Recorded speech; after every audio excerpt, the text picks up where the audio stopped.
I have to let Mike Smith and Calvin complete their conversation. Mikey just said everybody stayed on the rail, nobody would get off.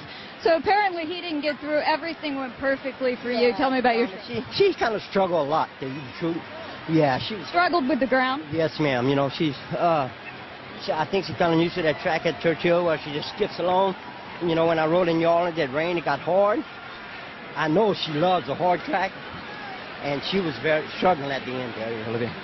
Because, I mean, we went pretty good, but I was comfortable. And then, you know, it's such a narrow track here, and she went to Preakness, so I had to get into her a little bit because sometimes they'll pull up over here, you know. You got to be careful about that.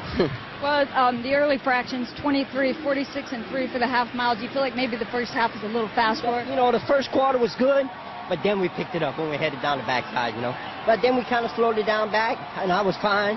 And like I say, you know, she was struggling. When I more I'd ask her, the more she struggled because she'd never been hit before. You know, I hit her a couple of times left-handed on the lane, and she kind of struggled. 2 weeks ago, amazing finish for you on Mind That Bird. This time you had to be looking over your shoulder. Did you see him coming on the outside? Yeah, I seen him coming, but I had him spotted, baby. About 3 jumps on the wire, hung on my stick, and just galloped in, you know. So did you feel like you had it won the whole time? Yeah, I did. Believe me, when they're going to come and hook her head and head, it's going to take a racehorse to beat her. Seem a bit more... There's one in the world to beat her, okay? Well, you seem a bit more subdued over this victory than in the Derby. Did you just feel like you knew this one was going to happen? Yes, ma'am. Like I told you all along, baby, she's the greatest horse I've ever been on in my life.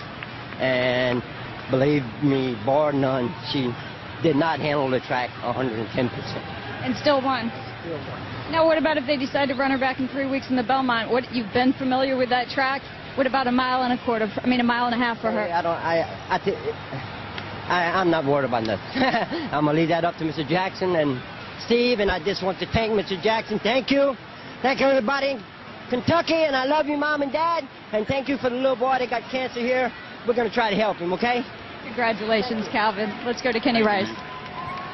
All right, Donna. Well, Calvin just said he loved everybody. There's a lot of love here. The entire Asmussen family is here. Steve, 2 weeks ago, you probably thought you'd be watching this on NBC, and then you get the call from Jess Jackson. What's it all been like to win this? What amazing 10 days it's been. You know, just can't tell you what a fan of the filly I am.